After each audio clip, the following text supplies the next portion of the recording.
Bismillahirrahmanirrahim. Assalamualaikum warahmatullahi wabarakatuh.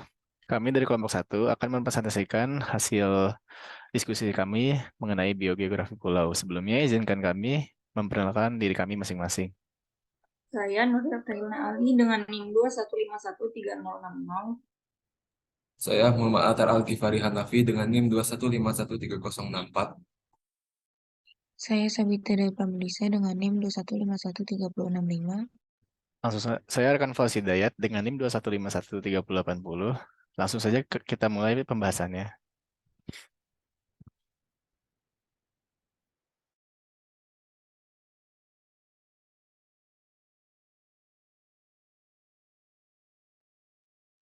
Biogeografi. Biogeografi merupakan suatu peristilahan biologi yang berhubungan dengan pola distribusi flora dan fauna dalam skala waktu dan ruang. Kawasan biogeografi Indonesia berdasarkan distribusi flora dan fauna-nya terdiri dari biografi Sunda, Sahul, dan Wallacea. Sampai saat ini, Indonesia tetap mengacu pada pembagian biogeografi yang terdiri atas kawasan Sunda, Sahul, dan Wallacea. Indonesia memiliki sejarah biografi yang cukup rumit karena terdiri atas kepulauan yang tidak berasal dari satu benua, melainkan terdiri atas dua benua, yaitu benua atau paparan Sunda dan Sahul. Keanekaragaman hayati yang tinggi dan kekhasan di wilayah Indonesia antara lain disebabkan oleh latar belakang iklim, sejarah geologi, unit biogeografi, proses spesiasi, bentuk pulau, dan jumlah ekosistem. Pulau di Indonesia bervariasi dari yang sempit sampai luas, dari daratan rendah sampai berbukit hingga pegunungan, sehingga mampu menunjang kehidupan flora, fauna, dan mikroorganisme yang beraneka ragam.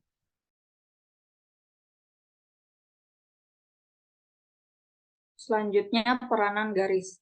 Kondisi biogeografi Indonesia yang cukup rumit tersebut menarik perhatian seorang naturalis Inggris, Alfred Russel Wallace, yang mana membuat garis imajiner yang dikenal sebagai garis Wallace. Weber juga tertarik mengamati distribusi fauna dan flora asli Australia yang menyebar ke wilayah Eurasia.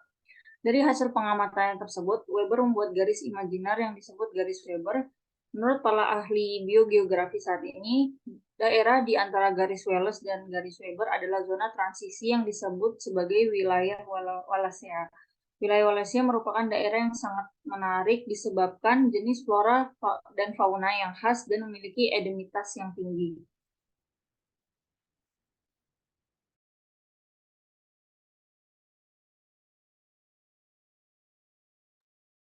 Lalu selanjutnya ada dampak ukuran pulau. Terdapat perbedaan dalam keragaman spesies berdasarkan ukuran pulaunya. Hal ini berarti bahwa jumlah spesies yang terdapat pada suatu pulau akan ditentukan oleh luas pulau dan kerusakan habitat mendorong spesies dan bahkan seluruh komunitas menuju ambang kepunahan. Ancaman utama pada keanekaragaman hayati akibat kegiatan manusia adalah kerusakan habitat, baik fragmentasi maupun degradasi atau termasuk polusinya.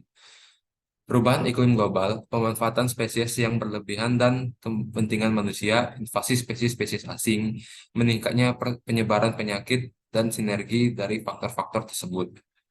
Besar kecilnya ukuran pulau juga akan berpengaruh terhadap tingkat endemisme spesies setempat. Maka dari itu, semakin besar pulaunya, akan semakin banyak jumlah penduduknya yang dimana dapat mengakibatkan kepunahan terhadap jumlah spesies yang ada pada pulau tersebut.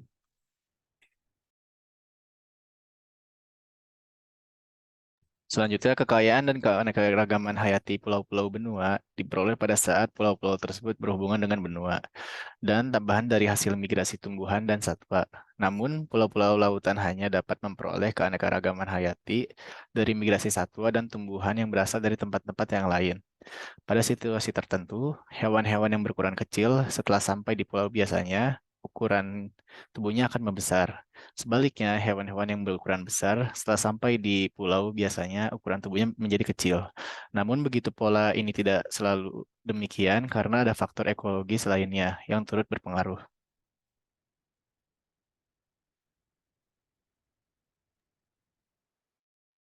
Teori biografi pulau memiliki banyak dampak terhadap keberadaan biota di dalam pulau yang dikaji. Di antara dampak tersebut yaitu ukuran pulau berdampak pada kekayaan kekayaan jenis, tingkat endemisitas, dan tingkat kepunahan spesies. Selain